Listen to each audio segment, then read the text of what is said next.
required to play. Switcheroo is going to go forward, he's going to fight a bit, take some damage, then he's going to jump out, right?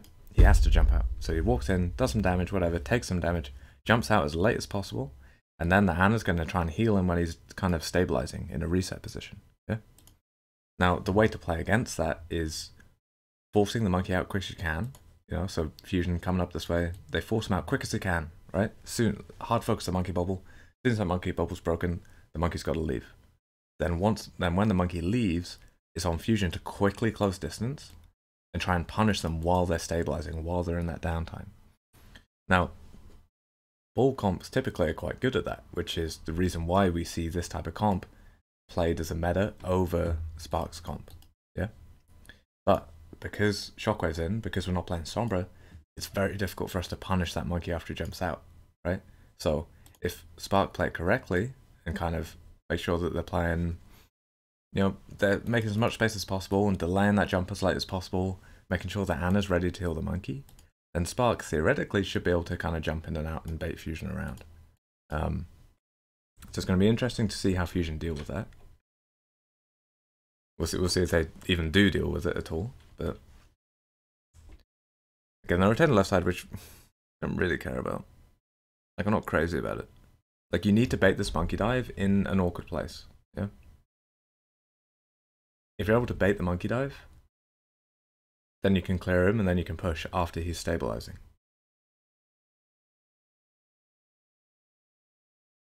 But if you're hovering around a main, it's not going to work. So I don't like that at all. Yeah. If we're going to play here, we need what? We need Ashe walking up. We need Ashe playing bait. We need Ashe to force this monkey to come in. And then as soon as the monkey comes in, that's when the rest of the team hits the flank. That's when the rest of the team probably tries to focus the monkey. Yeah. So the way Fusion are playing is not really going to work, because the Ashe is never going to be on an angle long enough to do anything. Because not only is there no one on her screen, apart from maybe she's poking like a monkey or a diva across the map and doing no damage. But also as soon as she like hard commits, or as soon as something happens in the fight, she's getting dived and she has to run away. So the Ashe is never going to do enough damage. We can see, like, what, we're already 36% on the point, and it's 38% to Bob. So I don't know. Like, if you want to get value out of the Ashe, she's got to walk up, she's got to bait a dive, try and get out alive, and then when that happens, the rest of the team's got to try and focus the monkey. You're probably not going to go for the Anna or the Brig during this period, just because it's the first dive, right? And you have no space. Once you've done that once and forced the monkey out, now you have a little bit more space, so you're controlling like this area of the map after you force the monkey out once. Now the next time they go in, then you have the choice, right? Then you have the choice between, do we focus the monkey, do we try and trade on the backline, right? But for that first dive, the only thing we care about is forcing the monkey out, right? And again, this comp is equipped okay to force the monkey out, but they're definitely not equipped to chase the monkey after he's been forced out. So again, very really difficult comp situation for Fusion, especially if they're taking these types of rotations. Yeah, like they need to fight the enemy team. If they wait too long and they do these long rotations, and like they're not really, because again, like Shockwave comes on this angle, fires like 2 shots at the Anna, right? Which is what he needs to do. But if there's no monkey dive being baited, then like you're still not really in a better position than you were before. Yeah. But yeah, if Fusion are playing slow like this, not really committing to the angles, not trying to force dives, then all it means is the fight's going to go on for long enough, Guthrie is going to get a primal, Coldest is going to get a nano, Spark are going to go in, right? Not to mention the other ults, mostly we're just focusing on these two, but obviously the other ults count as well, yeah? The longer they take, closer we get to EMP, closer we get to Pulse, you know, closer we get to Rally as well, right? So, Fusion need to force these fights. They need to chase the monkey when he's trying to reset. But the way they're playing isn't putting them in a position where they can do that. Again, they need to come out in main, post up in main, bait that monkey dive in. Once that comes in, focus the monkey. Monkey's going to have to leave as soon as the bubble breaks. And then, of course, you know, once this bubble breaks, we're pushing in, we're chasing, we're taking as many angles as we can, right? We're matching our downtime and uptime cycles to the opposite of the enemy team. So when the enemy team is trying to push us, trying to fight, we're cutting back, we're chilling, we're forcing them out. Then when the enemy team is trying to stabilize, the enemy team is trying to heal up, we're pushing in. We're taking as much space as we can, right? That's the way that Fusion have got to play. If they keep doing this type of thing where they're rotating in, The only way they're going to win fights is through the ults. Yeah. So again, it's like they would have had better chances of building. Sorry, they would have had better chances of winning those fights if they posted up in main. More importantly, they're also building more ult charge if they're posting up in main and baiting those dives in. Right. We can see Shockwave still only 67% to Bob. Right. It's not an easy comp for him to get damage versus. But if you're drawing these fights out, you're baiting them in, you're brawling for longer, you have the advantage over Spark, right? You want to brawl longer. What you don't want is to allow the monkey to go through multiple cycles of jumping in and out, yeah? Because obviously Fusion are fighting for a long time. They're getting more value out of their Brig Zen. They're getting more value out of their Ball, because Ball has a much quicker kind of reset time than the monkey. Well, but then if Spark are allowed to get value out of the monkey by jumping in and out, that's where they struggle, right? So, okay. I think I've said that enough times now. So yeah, so Fusion, obviously, if they're going to go for rotations like this, what does it do? It puts them in a heavy positional disadvantage, right? Because what, they got off angle here, they got monkey holding close, Ana on the high ground, heavy positional disadvantage. How do they negate that? How do they make it better? Well, either they can take their time, pushing the flanks, pushing these players out, then taking a fight, or they can cheat, they can cheat, they can use ults to do it, yeah? Obviously in this case, because they don't really have the players, they don't really have the time that would enable them to push these players out on the flank, they don't have the heroes all the time, then they have to cheat, they have to use a rally, they have to force out together, which again, is the correct way to play this comp, but made much more difficult by the fact that we have this Ashe. Because we can imagine if we were making this play and we had a Sombra that flanked around the map, maybe playing around here, then the Sombra has the off angle as the rest of the team pushes in. Right? So again, they are very constrained by this Ashe pick, and I don't really know why they've decided to play Ashe. Like, I mean, I don't know much about Shockwave's hero pool, but I would imagine that he can play Sombra if they need him to. I want to focus on what happens to this monkey here as they try and push out, right? So looking at this monkey, and this is the reason why Monkey, Ana, as well as the rest of the players, Brig Diva, as well as, so, okay, what are we looking at? We're looking at flanks being held by Spark. We're looking at the supports and tanks playing together, right? Playing as a unit. I know the Ana's all the way over here, but they're playing as a unit. And we can see what this does to the monkey, right? Because the monkey isn't getting off-angled, and he's getting full peel from the team. So even though Fusion burst out onto him with Discord, with Rally, it's not enough, yeah? So look what happens to him. They come out. They see the monkey because he's the only player there to focus. Like we look, see how far back the Ana's playing, see where the Brig's playing, see where the Diva's playing. The monkey's the only one we can focus. If we try and go past the monkey, he'll kill our backline. So we have to focus him. And we see what happens. They try and focus him. They push him. Like they get the Discord on him, they get the damage. But what do we see? We see the nade come in. Even when they're trying to hard commit, then we see the nano come in, right? So very, very difficult to deal with monkeys when they're holding these positions. The only real way you can deal with them is by having an off angle, right? So again, if instead of this Ashe, we had a Sombra flanking round, setting up on an angle like this, now we actually have an off angle when our team pushes out, right? So the Sombra could either shoot the monkey from behind, try and kill him, maybe she flanks up top, distracts the Ana so the monkey doesn't get healing, right? Again, doesn't matter exactly what you do, but you will have the options if you're not on the Ashe, right? Like there is a playstyle where Ashe can work, but it involves her posting up main, her playing as bait, while the rest of the team's playing a little bit further back, ready to collapse on the enemy when they come in. But since Fusion aren't playing that style, and they're rotating through these kind of closed areas, the only way they can win fights is by using these ults. Yeah.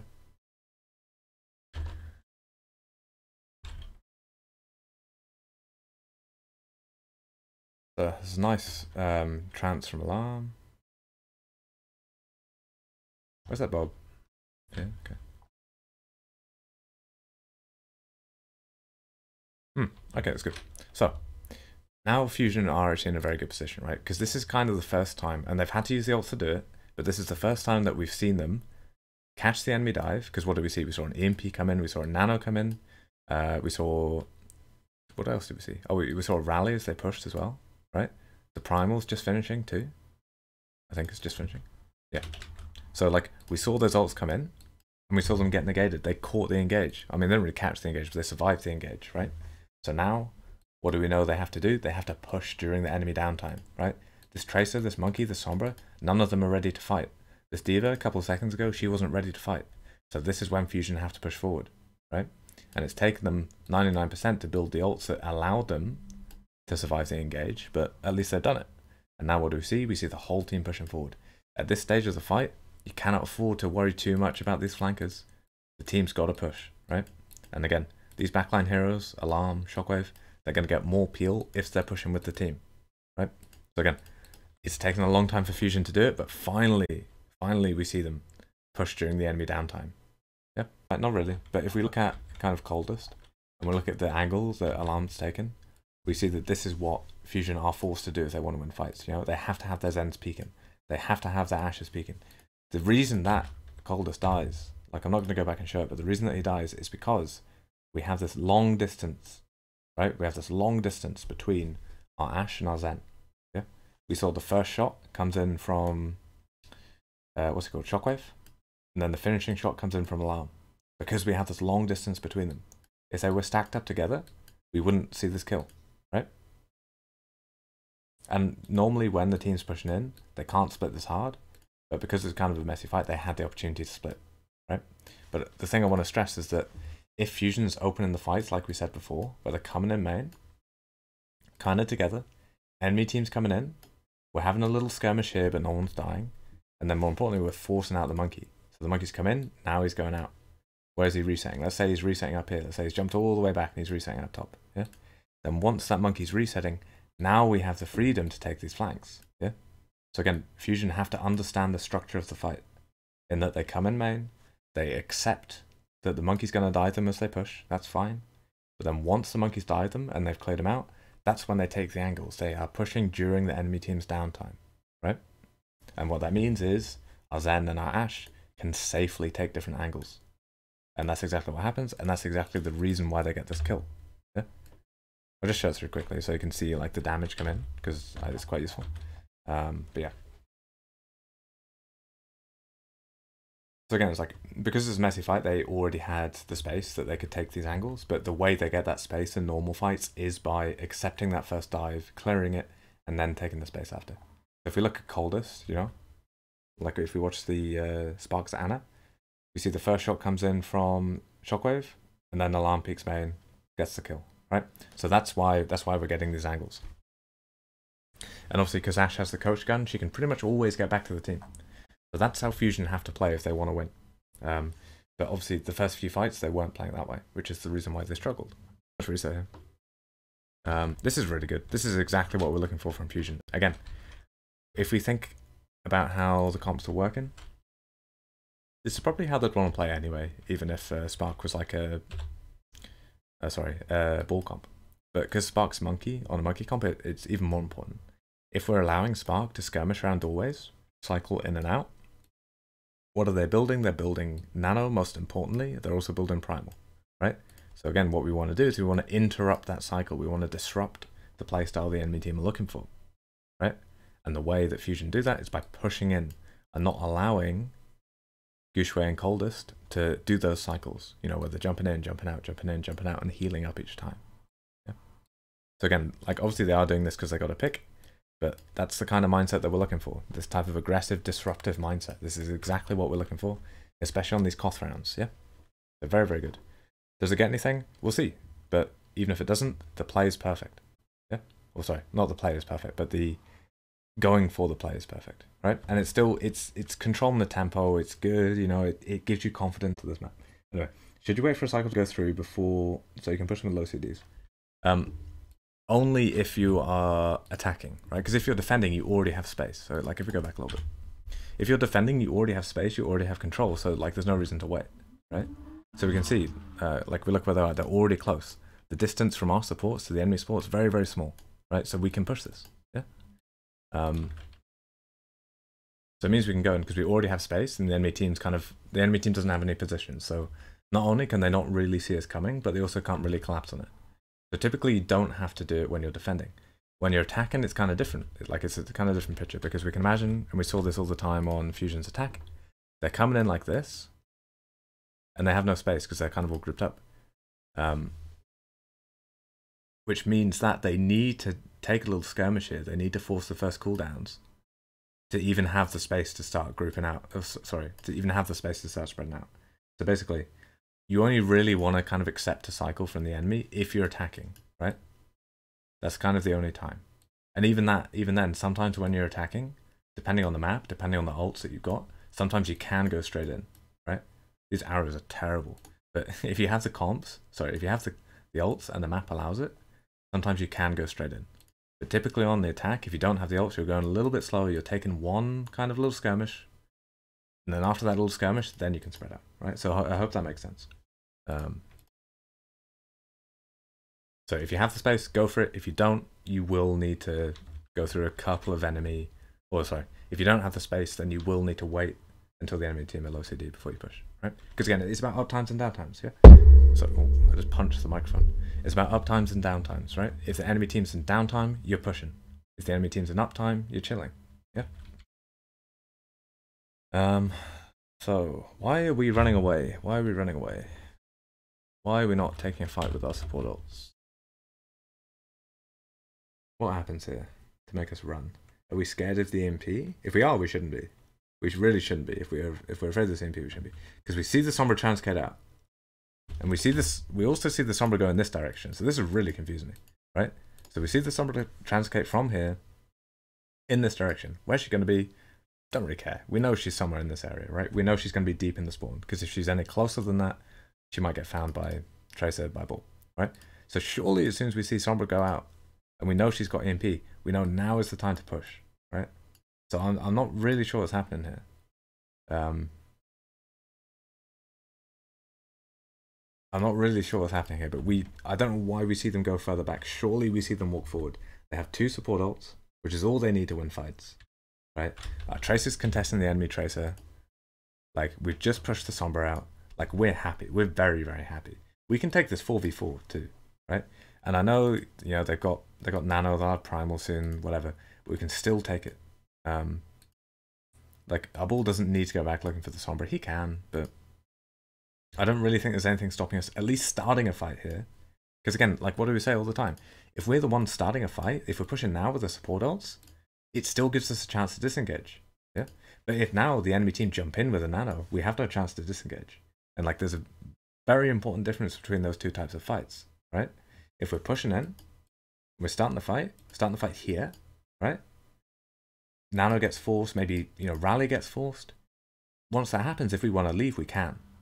But if the rally and the Nano, if the rally and the Nano and the Monkey are happening here because we've allowed the enemy team to push us, there's no way we get out alive. There's no way that we get out, right? We might get out alive, but there's not really any way we get out without using loads of ults. And again, so I don't know, like, they have a really good chance here. I don't know why they don't spot it. Like, I don't know who's responsible for this one. It must be something in comms, but I don't know who's responsible for this one. Again, what do we see? We see the Nano happen here. We don't want it to happen here. We want it to happen over here, right? EU-friendly stream for once? Yes, exactly. Trying my best. But yeah, so again, we see the Nano happen over here. Why? Why? We don't want to see the Nano happen over here. We want to see it happen over here. And we could have done that very, very easily by pushing. And what do we have to help us push? We had the 2 support ults. So we were happy, right? Like, we knew the enemy Tracer wasn't there. We knew the enemy Sombra wasn't there. Why wasn't there a call to push? Again, I don't know who's responsible. We're not in the comms. But someone on Fusion must, like, they have to notice this. They have to recognize that was a great opportunity to push in. Regardless of what ults the enemy team had. Yeah. Oh, really unlucky from Alarm not to trance there, right? But it's much easier for Alarm to get that trance if they're pushing in. Yeah. So if they're pushing in, you know, we see everything on our screen. We know exactly where the damage is coming from. It's much easier to react. It's much easier to react to something that you're making happen than it is to react to, you know, a Sombra popping up behind you, a Monkey coming in, and a Diva Bomb flying in, right? So again, like, we see ourselves get punished. I say ourselves. We see Fusion get punished because they don't take this opportunity. Again, I'll just play at full speed so we can see it. We see the Sombra behind. We spot the Sombra. We force the Sombra out. We know the Sombra's trans behind us. We know the enemy Tracer is getting contested. Why aren't we currently pushing? Why aren't we forcing Nano, forcing Rally on the enemy side of the map? So when the Nano happens, when the bomb happens, when the EMP happens, it's not happening directly on top of our Zen. Yeah? So very, very poor from Fusion there. They should have spotted that opportunity. We're playing the same comps here. Okay, interesting. Shockwave. Again, it's like the way that we have to play the Ashe in this comp is by the Ashe taking angles, right? The Ashe can't really take angles because they're playing versus, you know, monkey double flanker. So the only way the Ashe can take angles is if we've already cleared the monkey. And the only way we can bait the monkey into dive is if the Ashe is playing main, right? Does that make sense? So our Ashe has to post up, bait in a monkey dive, then the monkey has to get cleared, then like we have to heal up, then she has to take the angle, right? Which is, that's a lot of time, you know? That's a lot of things that can go wrong before our Ashe even has a chance to play the positions that she wants to. Ashe isn't strong enough, like, she probably was a while ago, but she's not strong enough anymore just to sit in the team and shoot, yeah? Especially versus a monkey team. Because if our Ashe and our Zen are on the same angle, it means we can never punish the monkey, because the monkey is going to peek, take some damage, then he's going to hide, right? And because our Ashe and Zen are on the same angle, we can't punish the monkey, which means give it, you know, 2 seconds, 3 seconds, monkey's full health again, monkey's coming in, and all the damage we've done, all it does is help build the enemy nano, right? So again, I don't understand this comp. I don't understand why they're playing it. If they're playing it, they have to post Shockwave up as a bait for the dive to come in, and then use that bait.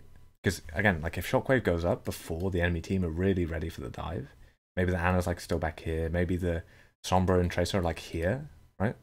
So I'll do Shockwave in blue. So Shockwave's over here, right? So he's posting up in main. And the enemy team, they're not really set up for it, right? So like Monkey's over here, Flankers are over here. It's not a full setup because they haven't been given enough time to go all the way around the map, right? If you play in that playstyle, you can force that dive early. And if you're forcing the dive early, it's much easier to clear. It's much easier to force them out. And that's kind of the only way I can see you getting value out of the Ashe. Yeah. So again, it doesn't make a whole lot of sense to me, but we'll see what they do. Maybe they try that. And again, that is what they need to do. If we see our Ashe and our Zen standing together in backline like this, we are not going to get anything done, right? Like we need angles. We need something. You know, we need it. We're not playing a comp that can catch a dive and push it out, right? Maybe if we're playing Cree, but if we're playing Ashe, we can't do that. This rotation is okay, but now we need to see some sort of angle. We need something, right? Again, like, the other thing as well is that Spark aren't allowing themselves to get baited. They're not allowing themselves to get baited in before they're ready. So, like, they are actually setting up these dives nicely. Again, like, there's nothing, you know, like that. Let's go back, watch this from overhead. There is nothing that Fusion can really do in this situation unless they try and kind of sacrifice Shockwave as the dive target early. Spark, it's great to see them actually setting up a fight nicely, like doing something properly, you know, because what do? Does Gushui get baited to go in? No. He takes space first. He knows his Tracer and Sombra aren't ready for a dive, so he doesn't go for it, right? So he goes up here. Now he's very, very close to the enemy team, but he's in a safe position. I don't know if Hopper's got shift, but kind of the only way that Fusion recover from this situation is if Hopper flies up and boots the monkey out, right? And even then, that might not be enough. What do we see? We see them wait for the next. Oh, he does boot him out. Or he tries. He almost gets it. So what do we see? We see them wait a few seconds for the next monkey jump, and then we see a very, very well coordinated dive. The nade comes in, the hack comes in. Monkey, Tracer, Sombra, all hidden the dive at the same time. More importantly than that, well, sorry, not more importantly, but as well, it's nice to see Aubrey's actually pushing in. She's not waiting in the back, she's pushing in, she's confirming the kills. So Fusion don't really have much of a chance here. I don't know why they're playing the Ashe. I don't know what, like... Yeah, they have EQO who can play Sombra, and from what I remember, I think it's like... Maybe they do play Shockwave more, I'm not sure. But like, they need to... Like, unless they have like a cree or something, like something more solid in the backline. Okay, then, okay, now they do have cree. Now the comps change completely, right? So now we can imagine, because we have the cree, now we can actually rotate our backline unit, so these 3 players, we can actually rotate them together, yeah? So, like, what does this mean? This means that we can rotate around the map, and we can have a strong side, yeah? So again, we're always talking about strong sides, weak sides. It's still applicable. 5 years into the game, still applicable, right? So our Zen, our Brick, our Cree, what are they going to do? We're going to go to Paint, because I like this concept. We're going to go... we're going to go into MS Paint. We're going to talk about it. I really hope my stream's still going. Nice. So, what does it mean? What are we looking at? So we have cree. This is cree over here. This is tracer, right? So now, what this means is our cree, our brig, and our zen can stick as a trio and rotate together to clear out flanks. If they run into a monkey, maybe, well, probably not a monkey. If they run into a flanker, you know, sombra, tracer, very, very easy for the three of them to clear it out, right? At the same time, we can have our ball and our tracer working together, kind of on the opposite flank, but always close enough that they can go all the way across the map and dive in if they need to, right? And if a dive comes in early, so if the monkey, enemy monkey, if he comes, you know, straight in, again, we're in a very strong setup because we have what? We have brig, we have cree, who can kind of make a little bit of space for our zen to run backwards, yeah? But more importantly, because we have this kind of situation where we have three players that can clear out the flank like this, as well as a ball and a tracer who can fight on the opposite flank, it means that when that dive comes in, when it comes to main, whatever, it's not going to have these off angles over here because they've already been cleared, right? There is no tracer coming in from the flank. There might be a sombra because obviously she's invisible, but there isn't going to be a huge off angle onto these three players. So onto our brig, onto our zen, onto our cree. There isn't going to be a huge off angle onto them, which means between them and the diva, they should pretty much be able to deal with whoever dives in, right? So again, that's why this comp is so different. The ashe didn't have the staying power to fight. Remember as well, when ashe gets dived, she can't do anything, right? If ashe is taking pressure, she's dead if she stands still. She's got to run. She's got to run around. She's got to hide. Most importantly, she can't scope in. And if ashe isn't scoping in, what's she doing? She's doing nothing, right? Whereas cree, look at our cree player. What's he got? He's chunky. He's, you know, 255 health. What else has he got? Oh, sorry. What else has he got? He's got the gun, which he can keep shooting once he starts getting pressured, right? Someone jumps onto him, does 50 damage to him. Does he care? No, he's going to keep shooting back. He doesn't have to run away. He's still doing full damage. You know, he shoots a bit, rolls a bit. Again, difficult to shoot when he's rolling. Difficult for the enemy to shoot when he's rolling. Keep shooting, right? So when our cree gets dived, he's still doing damage. Right? So, like, that's a critical difference between the cree and the ashe. Because what it means is when the backline unit gets dived, together they can fight, they can push the players out. But when it's ashe, zen, and brig, if they get dived together, the ashe has to run, she can't do anything. Which means that monkey's never getting pushed out in time, that tracer isn't getting, like, contested, that sombra isn't getting contested. But when we have the cree in the backline, the cree can contest them even when they're getting dived. Yeah? Which is what enables them to work together, rotate together, push out players on the flank, right? And again, that's what we want to see. We don't want to see them just playing at the back, spamming main, waiting for a dive. We want to see them rotating together. We want to see them force out players. Like, they see this diva here, they obviously they probably wouldn't push her, but if the diva's further down, you know, they'd run forward, they'd push out the diva, yeah? If there was a tracer there, they'd run forward, push out the tracer. That's what we want to see. Because again, if we allow the fight to go on for a super long time, Coldus is going to build the nano, Gushui is going to build the primal, and we're not going to see them win. So again, nice to see these four players rotating together. Because they rotated together, you know, what they're called, diva, Anna, brig, forced away to a weaker position, yeah? So this is exactly what we want to see. Oh, that's really unlucky. That's really unlucky, because everything else is perfect, right? Everything else is perfect. Because what we can see, they've rotated together, they cleared out the flank. Now, when the engage comes in, it's coming in mostly just from one direction, right? Yes, this tracer's behind, but to get behind, she's had to use a load of blanks. You know, see the way Carpe's already onto the tracer? This tracer's had to go in deep and use a load of blinks to get here, which means she's not going to be able to stay here very long, right? Plus, what do we see? We see the zen peek out, we see the cree peek out. What does that do? It forces the dive, right? You know, Spark don't really want to dive straight away. You know, they'd rather set up a better fight. They'd rather maybe even build a nano. But because we've rotated forward into a strong position that's forcing an enemy dive before the enemy team are ready, it means that we can get out alive because the off angle isn't as good. Obviously, what do we see? We see the zen get out alive. We see the cree get out alive. Very good. Brig, unfortunately, booped off, bashes into the wall, right? But everything other than this bash into the wall, perfect, yeah? So we're very, very happy with this fight. See again, you see the way Tracer gets forced out immediately? Because instead of...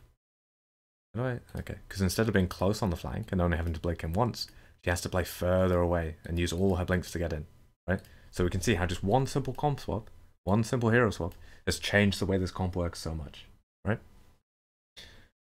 Anyway, very good, very good. However, obviously, what's it called? Funny Astro does die, and that little soft dive has, what has it done? It's allowed it.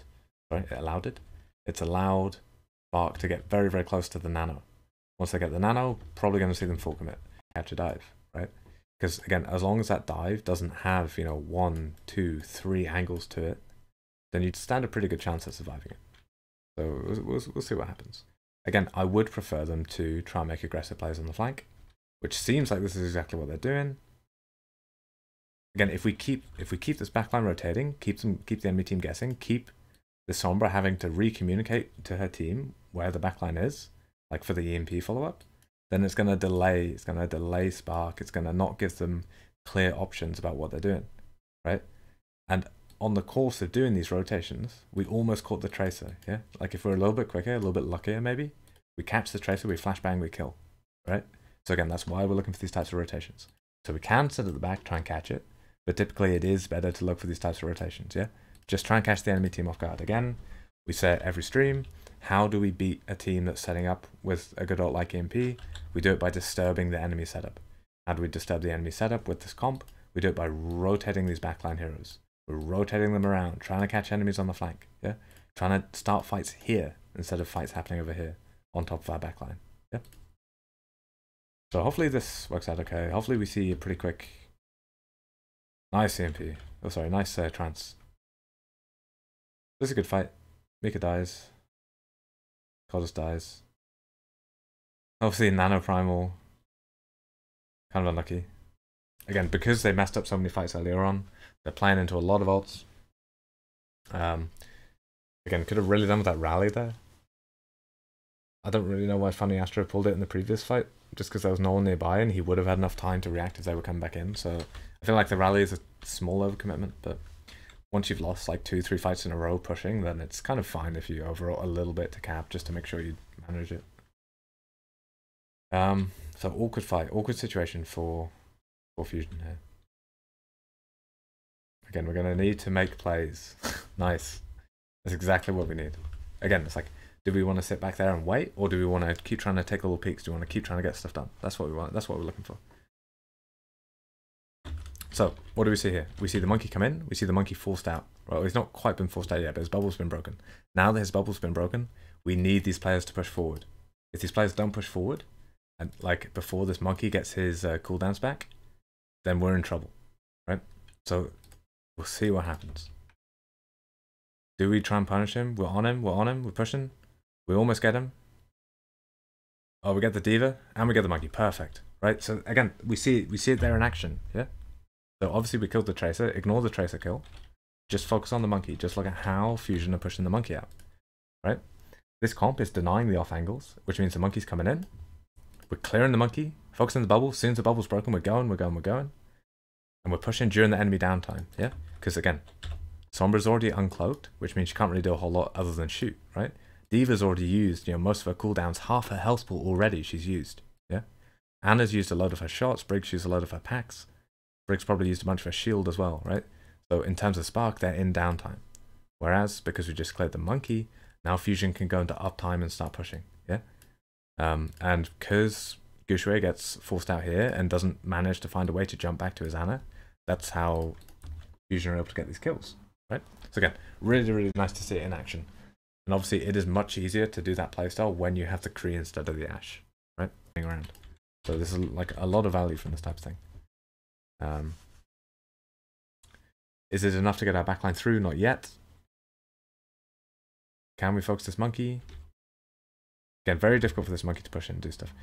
Remember that these kind of monkey dives, even when he's got nano, unless there's a good off angle, and we're coming in from 2 angles, very difficult to kill this backline target. Or very difficult to kill the backline, yeah?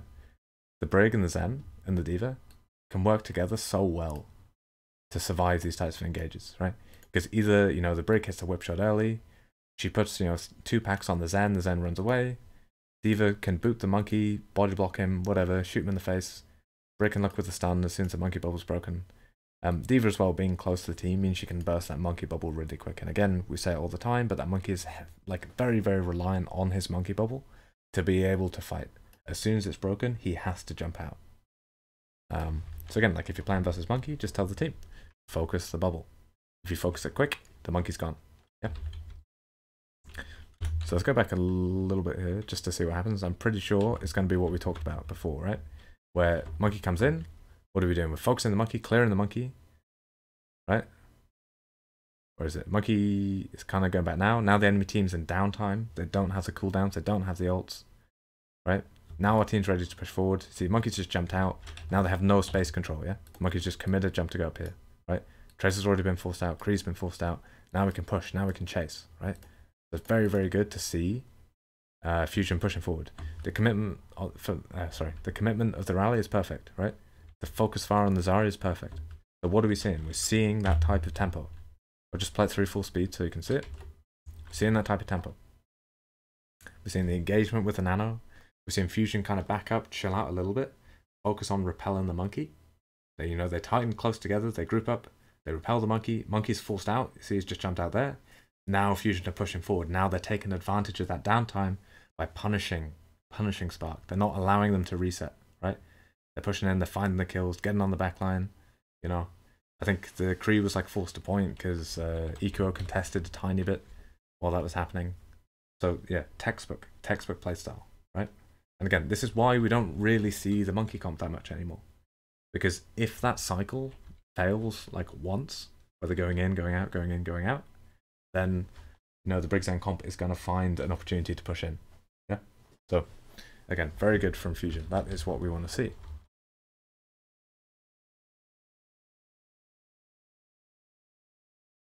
Okay, nice here, going forward, for some point. And again, it's like what we're doing. We're hiding in this corner here, so for anyone to shoot us, they have to overpeak these high grounds, or they have to be on point. We have the EMP. Ideally, we're going to see someone contest, then we're going to see the EMP as a counter. Are they going to snowball it here? Maybe, maybe not. I'm wondering why alarm's so far back. I assume it's because of the primal. Time to come in now. Again, they're trying to bait this monkey dive. They're trying to clear it before they push the point. Right? You see that as soon as the monkey comes in, every single person on the team's turning around. They understand that until this monkey's been cleared, they don't want to walk forward, right? Because Spark already have the space. Yeah? And if Spark have control of the space, they can't skip the stage. They can't cheat and go all the way in, right?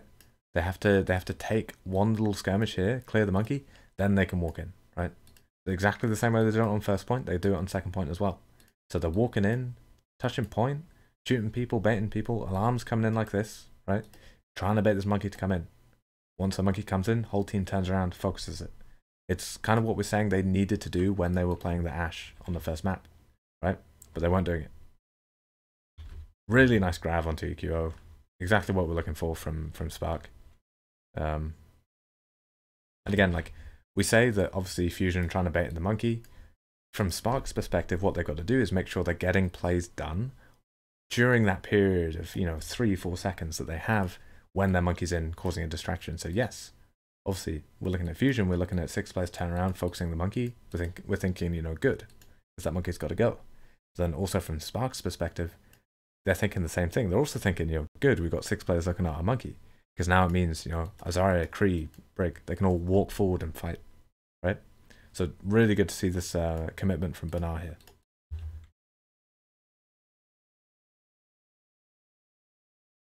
And again, what do we always talk about whenever we're playing up against ult disadvantages, whenever we're playing up against an EMP, we're trying to go for aggressive plays, we're trying to disrupt enemy setups.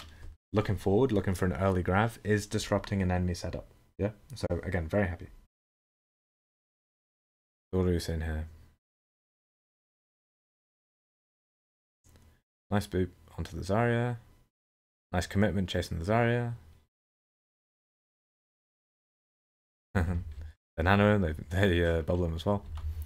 And again, this is the kind of thing we're looking for when we're looking at Fusion's comp, right? So if the monkey dive isn't being baited, what they're doing is they're taking these types of fights where they're walking in, they're starting something, they're contesting point, they're even using an ult, right? But they're not hard committing, because all they're trying to do is force Spark to come out and fight. You know, they're forcing them to like come out and play. Yeah.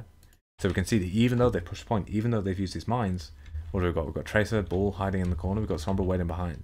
Yeah. Meanwhile, look at the backline. Backline is still absolutely miles away. Because for them, the fight hasn't really started yet, right? For the even though they've used an ult, right? For Fusion's comp, this is still that kind of opening skirmish phase. They're not ready to commit. The only time they're ready to commit is when the support's pushing in, right? So all they're doing now, the only reason they're doing it is to force a play from Spark. If they can force out some cooldowns from Spark, ideally force out like a monkey jump or a monkey bubble, then the supports feel safe enough to walk in, right? But until that happens, they're not going to walk in. So Fusion are forced to go for plays like this to make that opening. Yeah. So again, from Fusion's perspective, they haven't started fighting yet. They're just kind of skirmishing, right? What do we see? We see a nano, we see a high noon, we see a rally. So what are we going to see next? We're going to see, ideally, Fusion run away. Yeah, leaving. Hopefully Mana can get away. He does. Perfect. This is exactly what we're looking for from Fusion. And again, this is also another reason we don't really see the monkey comp that much. Because when it's predictable, it's easy to bait these ultimates. It's easy to force them out. Yeah. And now what do we see? Okay, I'll play this back through full speed because this, if they win this fight here, it'll be a really good example. Yeah. Again, when we're looking at metas and stuff, Fusion is one of those teams which is kind of always textbook. Like if it works, it's textbook. You know. Obviously, when they lose, it's also quite good to point out the mistakes because usually they are so textbook. Really nice flank here. Okay, so talking about this briefly. So again, we kind of say this every stream, but we're talking about the comp that has the passive advantage, right? So usually when we talk about the passive advantage, it's the comp that as time goes on, they're gonna have the kind of advantage in the fight. Like if the fight carries on for ages, that comp is going to win. Now, if it's a situation where Fusion are kind of stuck and they don't really have much space, they're trying to get through a single choke, then Spark had the passive advantage, and that's what we saw when they were playing the Ashe, right? Because again, we can imagine this is a choke here. All the Fusion are stuck in this area here with their Ashe, which means they have no angles. And Guxue is just, all he's doing is holding this choke with the Ana pocket. At some point, they're going to build Nano and just go in and kill the enemy team. Right, so they had the passive advantage. However, now we've moved on to Volskaya, where we have these flank routes because we're playing the double flanker, right? Because we're playing this comp a little bit better than we were before. Now it's feasible to say that Fusion are actually the ones with the passive advantage, right? Because the monkey, he doesn't have a position where he's constantly spamming for primal.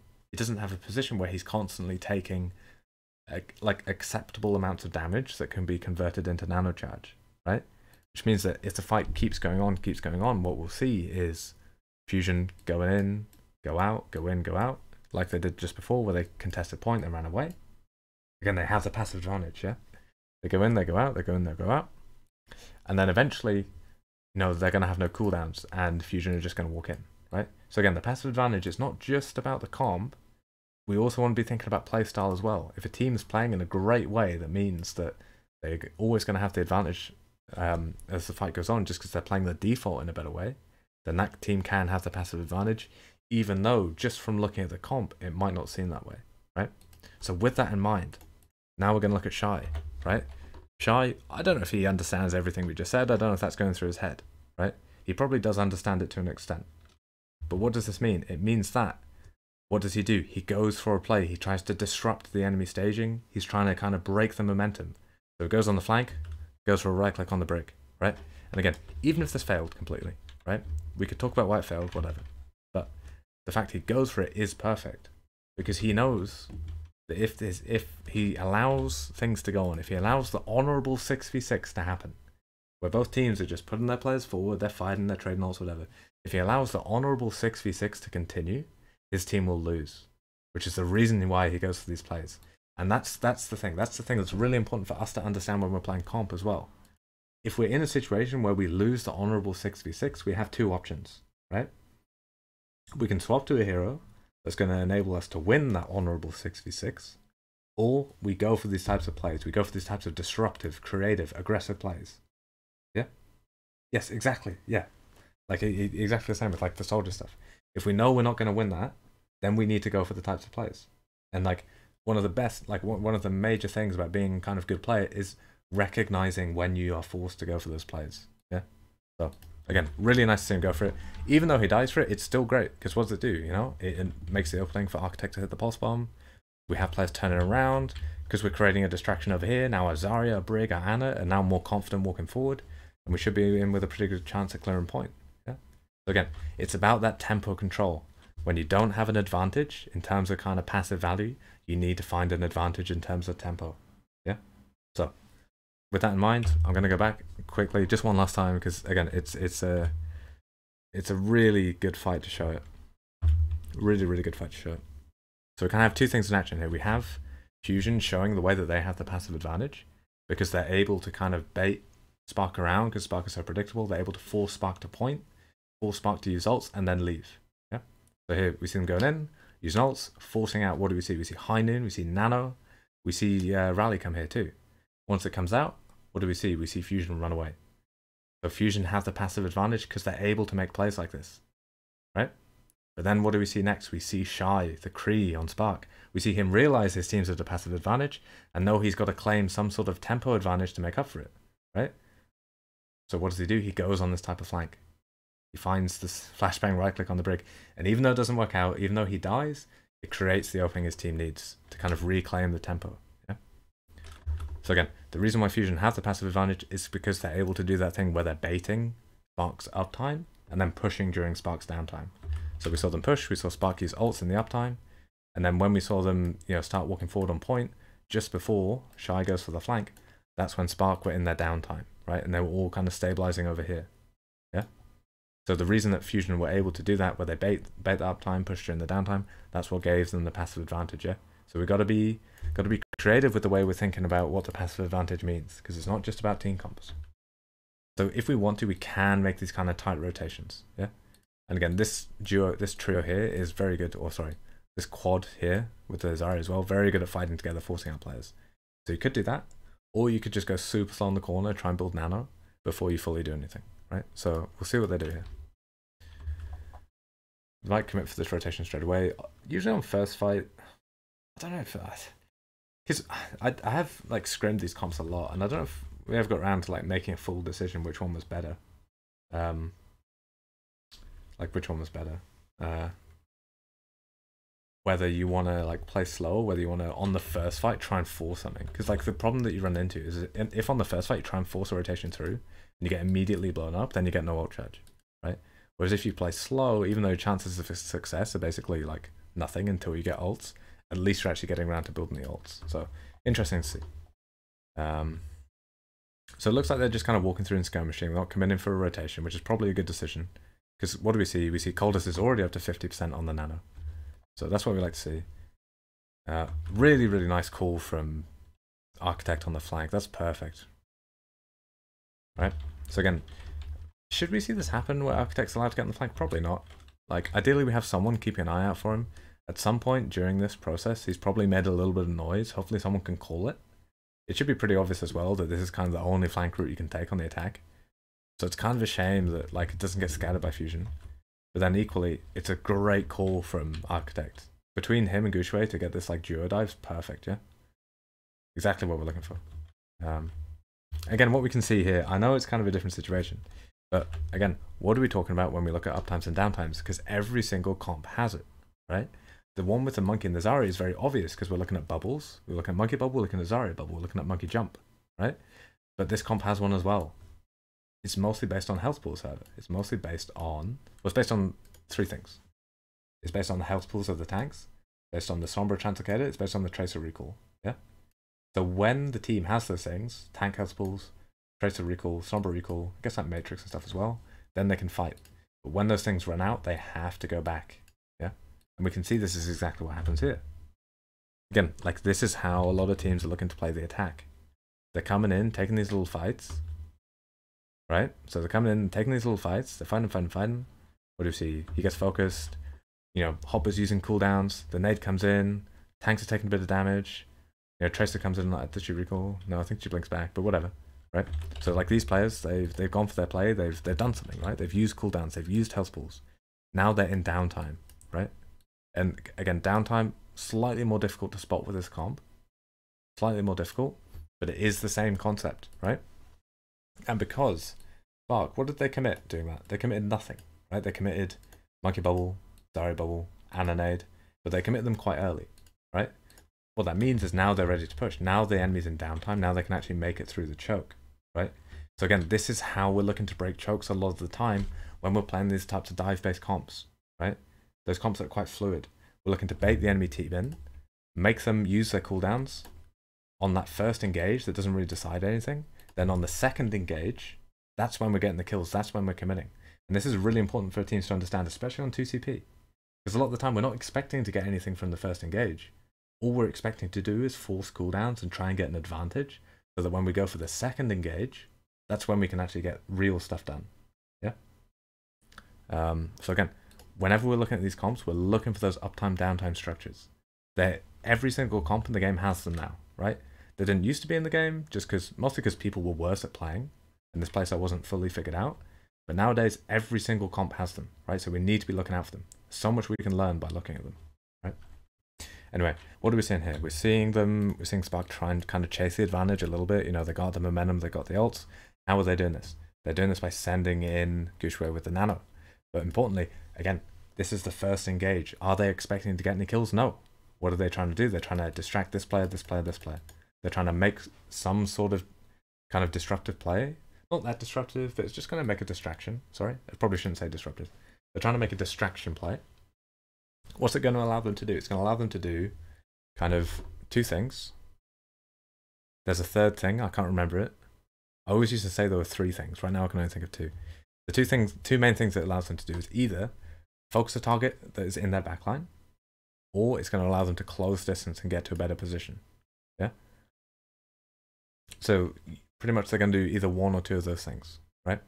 So right now, Monkey's gone in, making a distraction. Probably going to see them do both. They're probably going to try and focus the ball, and they're going to try and get their backline in, yeah? And then what that means is, because their backline's in a better position, when gushue comes back and goes for the second engage, now his team's actually close enough that they can commit and try and close out fights, yeah? So that's what we're looking for with the monkey comp. We're kind of leapfrogging forward. Every time the monkey makes a bit of space, we're walking forward, right? And then eventually we'll be close enough to the enemy team that our backline, our Cree, our Ana, our Brig can push in and close out the fight, yeah? So hopefully this is what we see. We have the space from the nano monkey. The rest of the team's walking forward. We're using rally for it as well. This is perfect. We managed to get this kill on Carpe somehow. Don't really know. Get the sleep on the ball too. Then we get this kill. Nice. So again, what do we see? We saw a distraction made in the backline. Then we saw the rest of the team close distance. While the backline was distracted, while our Brig, our Zen, and even our Diva were unable to help our flankers, we saw Mana get slept, Mana get killed. We saw Carpe also get killed, right? So very, very good. This is what we're looking for. When our monkey's going in, when our monkey's making space, the rest of the team has got to find value. And again, we're back at that we're back at that idea of uptimes and downtimes. When you're in uptime, everyone's pushing, everyone's getting value, right? And during that, 3-4 second window you have, you've got to get value. This time, we managed to find it, yeah? Right? Yeah.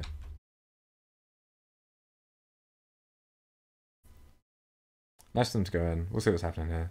And again, like, we're making space. Nice for Fusion as well to understand that, like, first, if they wait too long, they will get a nano, right? So it's nice to see them go and try and make a play. Even though it doesn't work out, Carpe dies. Nice to see them go and make a play. Second, they understand that whenever gushue goes in, like this, their team has to get value during this period of time. So their team has to get value in the 3 seconds that he buys them. If at the same time as gushue goes in, our team's coming in with the mines and blocking them off, they're not able to close distance, right? So now this dive doesn't actually get anything done. Yeah. Where is Alarm? Where is he? Nice flanking. Perfect. Again, that's like the way that we want to think about trance too in these types of situations. We're thinking about how it enables us to play aggressive, right? And again, it's like we're talking about the passive advantage. It's not distinctly on one comp or the other, right? Because yes, Fusion in terms of like they build their ults as a whole faster, and they kind of have the better comp in terms of they have the flank control, they have the Zen spamming, but they cannot afford to disregard the nano primal cycle, right? Outside of the nano primal cycle, they don't really have the, like, Spark doesn't really have the advantage, but Fusion has to pay attention to it, which is the reason why we see Mono going in with Carpe to make a play. It's the reason why we see Alarm going for this type of flank, right? And this is exactly what we want to see. This is a critical kill that we get here. Because what do Fusion know? They know they have to get value. Well, sorry, they have to try and deny Spark getting value during this period of time. Yeah. So they go in, they take risks, they make plays. The fact that Alarm has trance allows him to go for this type of play. And again, that's what we want to see with the trance. We don't want to see trances being used reactively to grabs. Look at this. This is perfect, right? This is absolutely perfect. How do we use trance versus grab, right? How do we use it? Do we use it when oh, I got slapped. That's really unlucky. Yeah. How do we use trance versus a grab? Do we use it when the Zarya walks in and grabs us, or do we use it by playing aggressively because we have it, right? Do we allow ourselves to make creative opportunities? Do we push in? Do we force the grab to be used in an awkward position? The aggressiveness that we're taking because we're safe in the knowledge that we have the trance to save us, right? And then when the Zarya grabs us, not only do we manage to kill her, but she's wasted grab as well.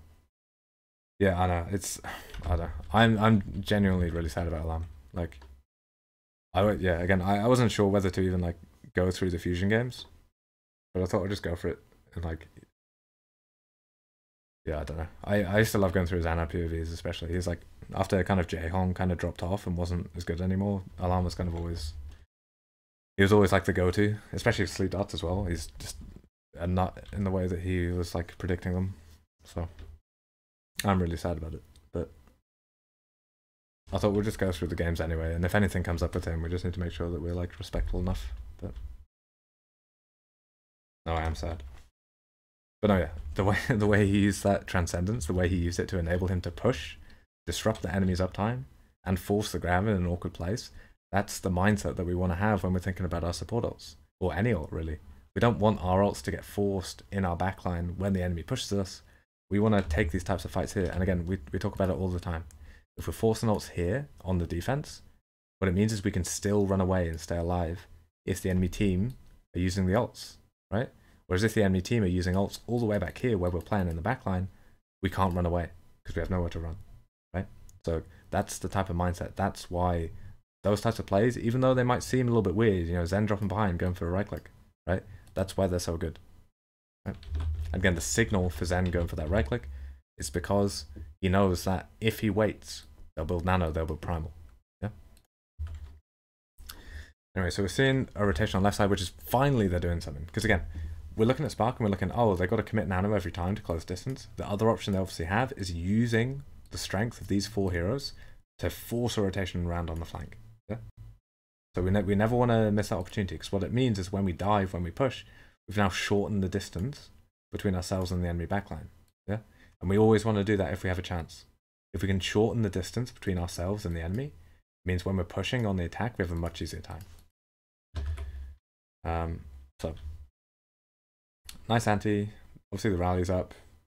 Still nets us a kill. And again, we can see the reason why this play worked is because it wasn't just sending people in main. Yeah, it worked because we're actually forcing a rotation on the flank, closing the distance before we made the play, right? Which meant that Fusion's backline, they didn't really have anywhere to run. All they could really do is kind of drop in main. They could go back this way, I guess, but again, it's the rotation that earned that kill.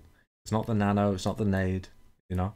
When we're looking at it from, like, when we're trying to analyze the fight or look at it from a coaching perspective, what earned that kill? It was the rotation. It was the call to go for that rotation that earned this kill. Yeah? If we watch that again, just quick, we're seeing another way. We're seeing another way to clear the monkeys off the choke, right? So we're not baiting them in, killing him, and then pushing him out. You know, we're kind of overwhelming him and scaring him into jumping away, right? Or not jumping away, but scaring him into going back. You know, because we're doing damage. Cree's forced back to point. Tracer's forced back to point because we contested. Now these players have been forced back to point and are no longer, you know, controlling flanks, doing damage. What can we do? Our supports can walk up. Our diva can walk up. We can turn around, focus the monkey, right? So again, what have we done? We've forced the enemy team back to point. Now we can focus the monkey. Now there's only one way for the monkey to go, back to his team. If the monkey's back to his team, then we have all this space under our control. Yeah? So like, again, very, very textbook, right? I feel like most mistakes are just from stress. Yes, 100%. 100%. And it's why, like, it's why the reason that, like, in all my videos and all my stuff, I talk so much about making things automatic, right? I talk so much about, like, making it so you don't have to, you're not making decisions mid-game, it's just coming to you automatically. It's like a fundamental concept or whatever, right? So that when you're in the stress of a match, you just do it. You just do it. And it's like the way that I always try and build like communication structures in my teams is that I'm reminding them of defaults all the time. I'm reminding them of like stuff like this, like the textbook plays, where we're going around with touching point. Once we beta some players around, now we're focusing the monkey. Yeah? Like textbook plays like that. And if we can do that automatically, then it means we don't have to comm, right? We don't even need to talk to each other. The only thing we need to do is talk about the timing. So the timing of, oh, we're contesting point. Oh, I need 2 seconds or whatever. And the timing of, oh, we're pushing onto the monkey now, right?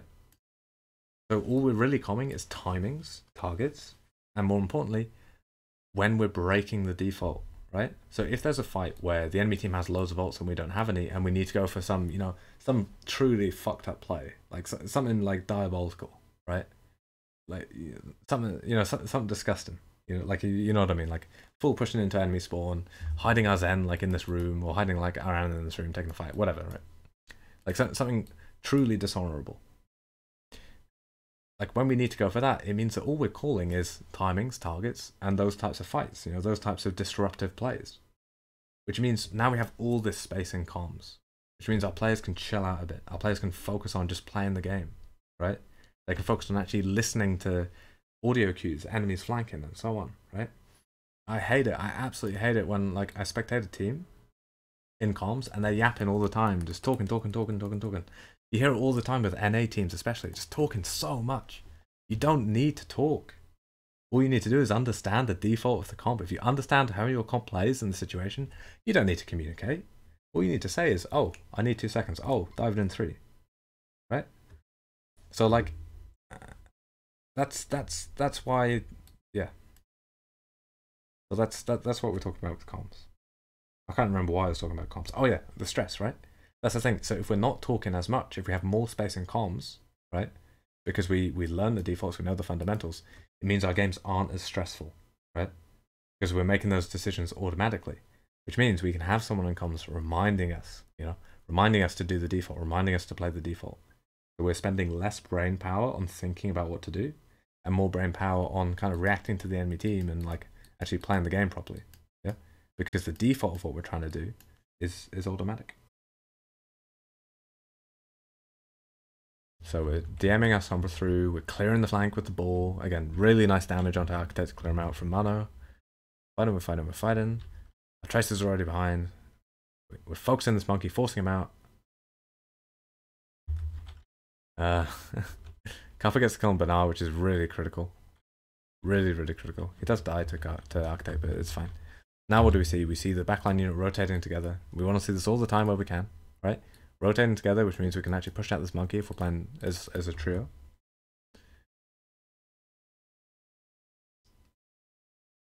Nice.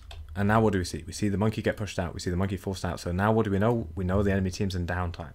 So we see an immediate commitment by Funny Astro. Right? No hesitation. We see an immediate commitment. Rally is out. Team's pushing forward. Yeah? So again, really nice. They missed the pulse bomb, which again we like if we're fusion. Now we have space on point, because what have we done? We've seen the monkey go out, we know they're in downtime, so we've ruthlessly pushed forward, we've ruthlessly taken space. Now we control the whole of point, and when the enemy team come out, we're in a great position just to EMP whatever comes out, trance it if we need to, kill the whole enemy team, right? All because, well not all because, but mostly because we focused on forcing out the monkey, and then there was no hesitation from this rally, right? Because if we'd hesitated even just a second, it means Yushue is on this corner, full health, ready to contest again, or ready to stop us walking to point, right? So again, that's why we're talking about, like creativity is key, but hesitation is also defeat, right? Like that dude from Sekiro, yeah? If we hesitate, we lose. So this rally, critical. Again, they come out expecting to see High Noon. Oh no, I'm not. EQO. No. Does he get it off? It just doesn't hit him? Oh, that's painful. It gets the health back, not him? Oh no. Oh no, dude. That's awful. That is awful. Right. Very unlucky. If we're EQO, we're very sad. Nice to see him go for the play though. We're happy he went for that play, but like that's I gotta see this health pack. I gotta see how close that is. Like we're very happy he went for this play, but man, unlucky.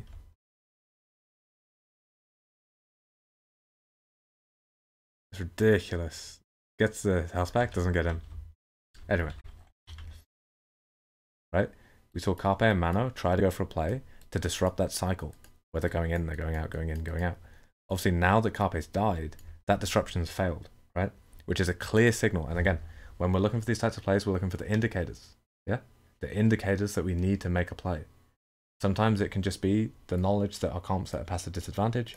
Obviously, in this situation, the comp isn't really at a passive disadvantage until Carpe dies. As soon as Carpe dies, now we have no way to punish the enemy team when they're trying to go for these plays. So what do we see? We see Alarm go to make a play to break up the game, right? Because he knows that his team's at a disadvantage, and the only way to make up for that passive disadvantage is by getting an advantage in terms of tempo, yeah? So he drops behind, goes for the right click, goes for the, instead, like, his Tracer slept, couldn't do it, right? So who steps up? The Zen steps up. The Zen comes in, follows up on the slam, right? You know, basically kicking this Cree to death, right? So again, perfect. That's exactly what we're looking for. And again, in terms of transcendence, that's the way that we want to think about transcendence as well. Transcendence isn't a tool to allow us to survive engages on the backline. It's not a tool that we want to use reactively versus Gravs. It's a tool that means we can walk in, we can take fights. And then if they grab us, hey, so what? I've got trance, I can still get out, right? So that's the way that we want to think about it. That's the way we want to think about these resources, especially with the Briggs and comp. Yeah. So again, some really, really good examples from these maps so far. And again, a lot of it is cause Fusion typically always have good defaults. They always understand their comps. They're always making good plays. Not good plays, but they're always making kind of structured plays. You know, there's usually a lot of method in what they're doing. So they're always quite fun matches to look at.